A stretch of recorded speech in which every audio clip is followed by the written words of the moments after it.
अल्लाह ताला ने ना इस सूरह अहकाफ में जिन्नात का भी तस्करा किया है। जिन्नात पर ईमान भी, ईमान का मतलब ये यकीन रखना कि जिन्नात का वजूद है, ये भी ईमान का हिस्सा है। जिन्नात का मुनकिर भी इस्लाम से खारिज है, क्योंकि कुरान मजीद से, अहादीस से, तवातुर से ये बात साबित है कि अल्लाह ने एक मखलूक आग से बनाई है, एक मखलूक बनाई है नूर से, जिसको क्या कहा जाता है? फरिश्ता। उर्दू में, फारसी में फरिश्ता, इंग्लिश में एंजल, और अरबी में मलक। अरबी में क्या कहते हैं? मलक, जिसकी जमा मलाइका होते ना, मलाइका तो बहुत आता है ना कुरान मजीद में। तो गोरे भी मानते हैं इसको, क्योंकि ये तो आसमानी किताबों से, तवातुर से साबित है। तो अब ये फरिश्ता चूंकि मादी मखलूक नहीं है, तो हमें वो मखलूक नजर नहीं आती।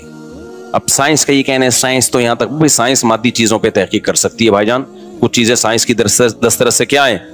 खारिज है। अगर वो दलाइल से साबित हो जाएं, दूसरे दलाइल से, तो उनको मान लिया जाए, नहीं साबित हो तो नहीं माना जाए। अब सारे पैगंबरों ने फरिश्तों के वजूद का बताया है। हजरत मूसा, ईसा अलैहिस्सलाम, मूसा अलैहिस्सलाम, दाऊद अलैहिस्सलाम, तवातुर से। तभी यहूद और नसारा और मुस्लिम सारे मुत्तफिक हैं किसके वजूद पर?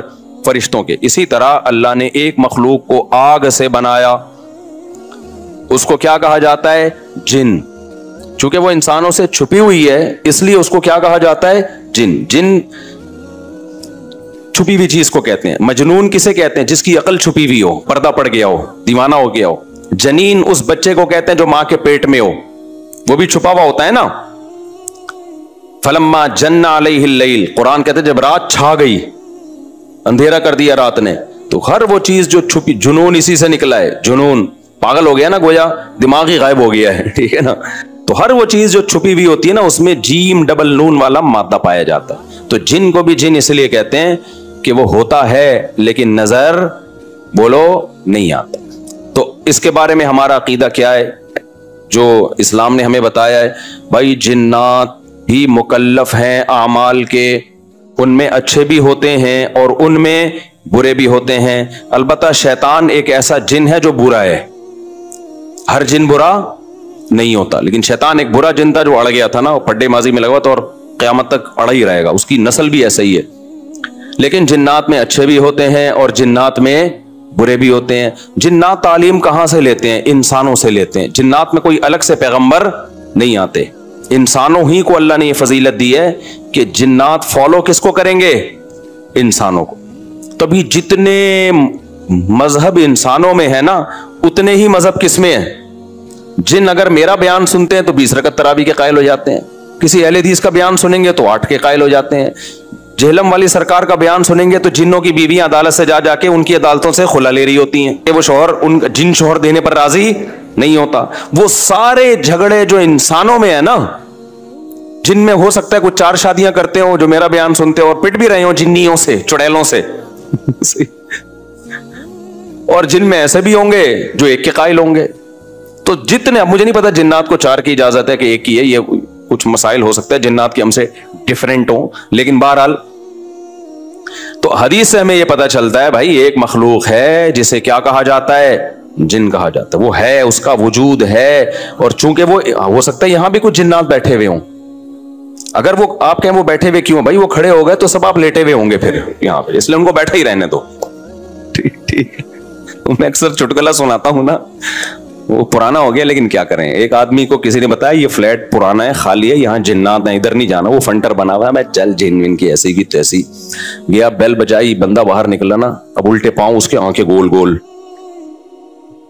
तो फिर भी इसमें बड़ा कॉन्फिडेंटली ना उसने कहा, कोई डरता वरता नहीं भाई साहब, आप मैंने सुना यहाँ कोई जिन्नात है। तो वो कहता मैं तो 500 साल से लह रहा हूं, मुझे तो अब तक कोई जिन नजर। उसने कहा ले भाई यही जिन है भाई, 500 साल से रह रहे कम, समझ रहे हो।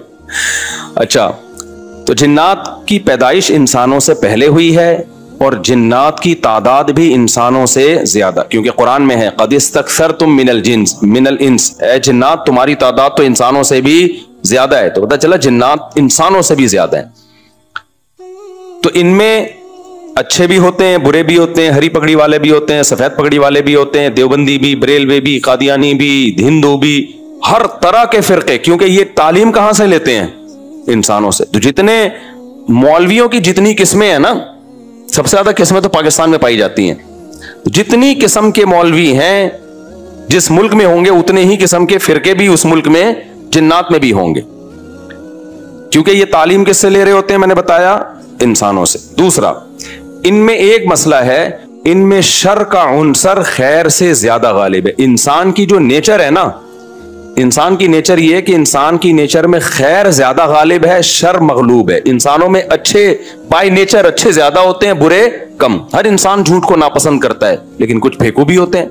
हर इंसान चोरी को नापसंद करता है, लेकिन कुछ चोर भी होते हैं। लेकिन जिन्नात का मामला उल्टा है, इनमें शर का उनसर खैर से, ये सरकशी, आग में सरकशी है ना, तो जाहिर है हमें अल्लाह ने मिट्टी से बनाया, मिट्टी में क्या है, तवाज़ो। तो हक सुन के चुप हो जाना चाहिए इंसान। हो जाते हैं, हाँ, कुछ शैतान किस्म के होते हैं, वो चुप नहीं होते, लेकिन नॉर्मली इंसान को जब सही बात पता चलती है, वो क्या हो जाता है, चुप। मिट्टी है तो मिट्टी वाली खासियत इसमें है। जिन्नात में आग से बने तो, और आग भी शोले मारती हुई, तो इसलिए जिन्नात की तबीयत में सरकशी ज्यादा है। एक बात ये हो गई। दूसरी बात क्या हो गई भाई, जिन्नात जो है ना, जिन्नात ये इंसान से ज्यादा ताकतवर होते हैं, लेकिन मरऊब होते हैं ये इंसान से। इसकी मैं एक मिसाल दूं, बैल ज्यादा ताकतवर है या वसीम भाई? बैल। लेकिन काबू किसके होता है बैल? इंसान के। वजह उसकी है कि वो मरऊब होता है इंसान से। उसको अल्लाह ने वो दिमाग नहीं दिया जो किसको दिया है, इंसान को दिया है। बैल को जिस दिन पता चल गया ना कि मैं ज्यादा पावरफुल हूं, तो खूंटे की जगह आप बंधे हुए होगे, बैल नहीं बंधा हुआ हो। लेकिन अल्लाह ने एक रोब रखा है जानवरों पे भी इंसान का। गधे को देखो, चलते रहो, वो मुंह नीचे करके लोड उठा के चलता रहेगा। उसको एहसास ही नहीं होता कि मेरी एक लात का मार है ये बंदा जो बैठा हुआ है ना मेरे ऊपर, थोड़ा सा यूं किया और एक खिसकाया, उठा के गिरेगा ही। तो ऐसे ही खूब समझ लो, जिन्नात इंसानों से डरते हैं, ना कि इंसान को जिन्नात से डरना चाहिए। जिन्नात डरते हैं किससे? इंसान से। लेकिन हुआ ये कि कुरान से ये बात साबित है। सूरह जिन में अल्लाह ने फरमाया, वन्नहु काना रिजालुम मिनल इंसी यऊज़ूना बिरिजालिम मिनल जिन्नी फज़ादूहुम रहक़ा। जिन्नात इंसान पे सरकश हो गए, शरारतें करने लगे। इधर से बंदा उठा के उधर कर दिया, उधर से उठा के, एक सहाबी को जिन उठा के ले गए थे। हजरत उमर रजी अल्लाह ताला अन्हु के दौर में एक खातून का शौहर गुम गया, तो उसकी बीवी आई हजरत उमर के पास कि मेरा मियाँ है ही नहीं, पता नहीं कहां गया। हजरत उमर ने 4 साल के बाद ना उस खातून का निकाह फस करा दिया। ये इमाम मालिक की दलील है कि 4 साल के बाद निकाह फस हो सकता है। इमाम अबू हनीफा के जो फतवे हैं ना, ज्यादातर उन्होंने हजरत अली और अब्दुल्ला बिन मसूद को फॉलो किया है। वजह उसकी ये कि वो कहते थे कि, यानी जो इस बारे में हनाफ कहते थे, हजरत अली ने तीनों खुलफा का जमाना भी देखा है और नबी का जमाना भी, तो उनका इल्म बाकी तीनों खुलफा से ज्यादा है। इसलिए फिक़ह हनफी में हजरत अली और अब्दुल्ला बिन मसूद को बहुत तरजीह दी गई है। जहां टकराव होता है ना बाकी खुलफा और सईदना अली में, तो वो तरजीह किसको देते हैं? क्योंकि हजरत अली इन तमाम महफिलों में, इन फतवों में तीनों खुलफा के साथ होते थे, तो वो सबके दलाइल भी जानते थे, और उन पे फिर बाज़ चीजों से सईदना उमर ने रुजू भी किया है हजरत अली के कहने पर। तो उमर कम थी ना, इल्म हासिल करने का मौका उनको ज्यादा मिला। तो इसलिए हजरत अली का मौक़िफ़ जो मैंने खुला वाले उसमें रिकॉर्ड करवाया कि भाई नहीं, जब तक हमें पता नहीं होगा मर गया है, कहां गया, तो हम कैसे निकाह खत्म कर दें। बहरहाल हजरत उमर ने का ये कौल था, तो मालिकी फ़िक़ह में है, तो फ़िक़ह हनफी ने भी इसमें फ़िक़ह मालिकिया पे फतवा दिया है। तो 4 साल उनको उन्होंने निकाह क्या करा दिया, हजरत उमर ने खत्म करा दिया। वो बंदा आ गया थोड़े दिनों में, तो रिवायत में आता है हजरत उमर खौफजदा हो गए ना ठीक है भाई, एक बंदा कह रहा है मेरी बीवी आपने किसी और को कैसे दे दी। तो हजरत उमर ने फिर कहा, भाई अब तुम्हारे पास 2 ऑप्शन है, या तो तुम्हारी बीवी हम तुम्हारे हवाले कर देते हैं, या फिर मेहर ले लो, उसको तलाक दे दो। यानी हजरत उमर ने भी उस पुराने निकाह ही को बाकी रखा है कि भाई असल तो उसी की है ना, तो इसलिए अब मेहर लेके छोड़ दो उसको। मकसद यही होगा कि हम उसका वहीं निकाह करा देते हैं। या दूसरा ऑप्शन ये है कि ठीक है भाई, अब तुम्हारे ने, उसने कहा नहीं, अब जाहिर है अब किसी और मर्द के पास चली गई है, तो इंसान को इसमें गैरत भी आती है ना। उन्होंने कहा नहीं, मेरा मेहर मुझे वापस कर दें, अब उसी के साथ रहे, ठीक है ना। फिर हजरत उमर उससे पूछने लगे हुआ क्या था, उसने बताया जिन उठा के ले गया था मुझे। मुसन्नफ अब्दुर रज़ाक या मुसन्नफ इब्न अबी शैबा की रिवायत है ये, जिन उठा के ले गया था। तो बाज़ दफा ऐसा होता है कि इंसान को जिन बोलो इगवा कर लेता है। तो कुरान क्या कहता है, लेकिन आप लोग के साथ नहीं होगा, खुदा का वास्ता जिन्नात को ज्यादा लिफ्ट ना कराओ, पूरी सेटअप हमारा बर्बाद हो गया इस चक्कर में। सहाबा में भी एक वाकया हो गया ना, ये थोड़ी कि हर घर में जिन ये कर रहा है, दूसरे घर में जिन वो कर रहा है, तो तीसरे घर में जिन नंदों को लड़ा रहा है, चौथे घर में जिन सासों को लड़ा रहा है। हमारा तो पूरा प्रोग्राम यहीं से शुरू होता है, यहीं पे खत्म होता है। एक आध सैकड़ों में कोई हो सकता है जिन उठा के ले जाए, फिर वापस भी करके मेरा ख्याल है दे गया। अच्छा, तो कुरान में सूरह जिन में आता है अन्नहु कान रिजालुम मिनल इंस, जिन्नात ने खुद ही ये बात कही कि हमसे इंसान डरने लगे और हमसे पनाह लेने लगे। यऊज़ूना बिरिजालिम मिनल जिन्नी, हम जैसे अल्लाह की पनाह में आते हैं ना मुसीबतों से बचने के लिए, आऊज़ु बिल्लाही हम कहते हैं अल्लाह मैं तेरी पनाह में आता हूं। तो लोगों ने क्या किया था, मुशरिकीन ने जिन्नात की पनाह में आना शुरू कर दिया कि जिन्नात हमें मुसीबतों से बचाएंगे। तो जब जिन्नात को यह लगा ना कि हम डरते हैं इंसान से और ये हमें इतनी वैल्यू दे रहा है कि ये मुसीबतों से बचने के लिए हमारा सहारा ले रहा है, तो इस चीज ने जिन्नात को इंसानों पे सरकश बना दिया और जिन्नात अपनी औकात से बाहर निकल गए। ये बिल्कुल ऐसा ही है जैसे कमजोर सा बारीक सा टीबी का मरीज हो और मोहल्ले के बदमाशों के दिमाग में किसी ने जाकर डरा दिया कि भाई ये देखने में ऐसा लगता है, अंदर से ये बहुत जरखेज है, बहुत खतरनाक है। बार बार जब ये प्रोपेगेंडा होगा तो वो जो पतला सा है ना उसको भी एहसास होने लगेगा शायद मैं वाकई में कोई बहुत बड़ा फंटर हूं, वो भी सीना चौड़ा करके चलना शुरू कर देगा। किसी दिन किसी ने एक चपट लगाई तो ढेर हो जाएगा वो।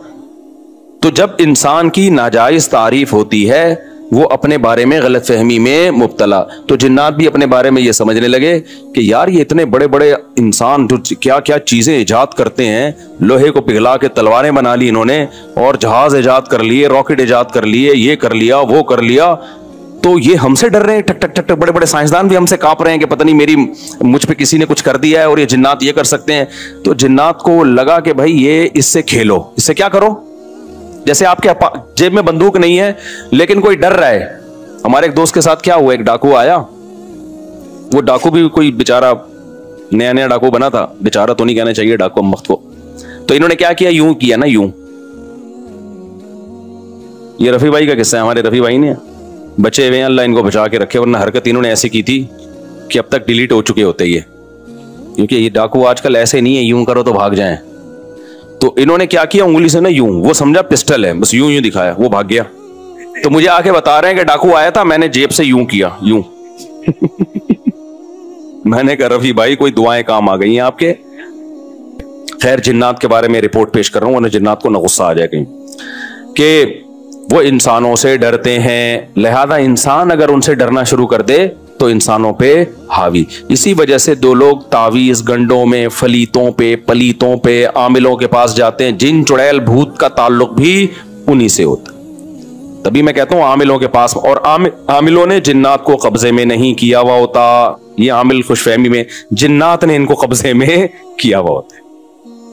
समझते हो ना, जैसे लोग अमेरिका को बुरा भला कह रहे हैं, इसराइल का साथ दे रहा है, अमेरिका कह रहा है भाई मुझे नहीं बुरा बोलो, मैं नहीं दे रहा, इसने मुझे गर्दन से दबोचा हुआ है, ये मेरी जेब से पैसे निकाल रहा है। तो वही कंबल वाला किस्सा है ना, वो कह रहा है मैं तो कंबल छोड़ू, कंबल नहीं छोड़ रहा मुझे, वो कंबल के बजाय रीछ निकलता है ना, तो वो कह रहा है मैं कंबल को छोड़ू, कंबल नहीं कम वक्त मुझे छोड़ रहा। तो यहां भी ये मेरे भाई मसला है कि क्या बात थी, कहां से कहां निकल गई। जिन्नात ने आमिलों को दबोचा हुआ होता है। तो जो लोग भी रूहानी आमिल के पास जाते हैं, जिन्नात देख लेते हैं, बोलते हैं यार इसका चैनल कुछ हमसे मिलता है, तो लिहाजा फिर वो वक्ती तौर पे ठीक हो जाते हैं। फिर और जो मज़ारों में जाते हैं ना इलाज के लिए और कहते हैं हम बाबा के दरबार पे गए तो हम ठीक हो गए, वाकई वो ठीक हो जाते हैं। पता है होता क्या है, जिन्नात को पता होता है ये इस डिजाइन का आदमी है कि ये मज़ारों को मानने वाला है, लिहाजा जिन्नात उसके साथ करते हैं शरारत। फिर वो चला जाता है मज़ार पे, जिन्नात वो शरारत करना छोड़ देते हैं। जब छोड़ देते हैं तो इसको यकीन आता है यार ये बाबा की करामत है। थोड़े दिन में जिन्नात फिर कोई बड़ा स्क्रू ड्राइवर ला के उसको स्क्रू टाइट करते हैं। फिर वो कहता है यार बाबा के मजार पे जाओ, ये वाले छोटे बाबा हैं, वो वाले बड़े बाबा हैं, उधर जाओ, वो थोड़ी बड़ी खबर है, वहां रस ज्यादा होता है, फिर ठीक हो जाता है। ये होता है इन लोगों के साथ। वाकई आपने देखा होगा ना, माएँ वो जलाती हैं मिर्चें, टोटके करती है ना, और बच्चा ठीक हो जाता है, वाकई ठीक हो जाता है। लेकिन पता है क्यों? शैतान को पता होता है कि इस बच्चे की मां का ईमान कामिल नहीं है, ये टोटकों पे यकीन करती है, लिहाजा शैतान ना बच्चे को चुटकियां मार मार के रुलाता है। फिर मां कहती है मेरे बच्चे को लगी है नजर, और नजर का हल जो सुन्नत ने बताया है, भाई आऊज़ बिकलिमातिल्लाहि ताम्मा पढ़ो, ये जो दुआएं हैं, वो मां क्या करती है, वो मिर्चें जलाती हैं कि धुआं होगा तो नहीं होगा, धुआं नहीं होगा तो पता नहीं क्या होगा। बच्चा वक्ती ठीक हो जाता है, फिर उससे ज्यादा थोड़े दिन में चीखें मारता है। फिर मां फिर वो टोटके करती है, कहती है देखो मुफ्ती तारिक मसूद साहब तो मेरे अपने घर में नहीं, मेरी चल रही। मैं उस दिन घर में गया, मेरे बच्चे को मेरी मिर्चें जल रही हैं। मैंने कहा मैं सारी दुनिया में बयान कर रहा हूं, घर वालों ने कहा नहीं ठीक हो जाता है इससे। मैंने कहा खराब ही इसी से हो रहा है, छोड़ दो, रोने दो, चीखने दो, शैतान मायूस होकर अपनी फाइलें लपेट के चला जाएगा। जब शैतान देखता है ना यार इस पे तो कोई असर ही नहीं हो रहा, तो शैतान एक ही बच्चे पे थोड़ी फोकस करता है, कहता है यार किसी और को जाके चुटकी मारो, इनके माँ बाप पे असर नहीं हो रहा। तो जो मजारों पे जाके ठीक होते हैं, बीमार रहे, छोड़ दे मजारों पे जाना, थोड़े दिनों में खुद ब खुद ठीक हो। ये होता है। मैं आपको एक वाकया सुनाता हूं, उससे समझ में आएगा। हम एक गांव में गए, वहां सारे बिदती लोग रहते थे ना, तो वहां एक कब्र थी किसी बुजुर्ग की। अच्छा, उस कब्र के करीब जाके लेटो, लोग कहते थे ये बुजुर्ग लात मारते हैं, और बंदा लुढ़कता हुआ कब्रिस्तान की दीवार से जाके लगता है। वाकई होता था ऐसे, बुजुर्ग तो लात नहीं मारते थे लेकिन होता था। हमने कहा चलो जाके, हमने कहा ड्रामा है, कुछ भी नहीं है। उन्होंने कहा नहीं ड्रामा नहीं, ये सच्ची मुच्ची में हो रहा है। अच्छा, हम गए, इतना मोटा बंदा लेटा, एकदम लुढ़कता हुआ कब्रिस्तान की दीवार तक क्रॉलिंग। वाकई लग रहा था कोई इसको धक्का दे रहा है, खुद नहीं जा रहा था वो, जो लेट रहा है घूमता हुआ कब्रिस्तान की दीवार। तो उन्होंने हमें कहा देखा, ये होते हैं बुजुर्ग।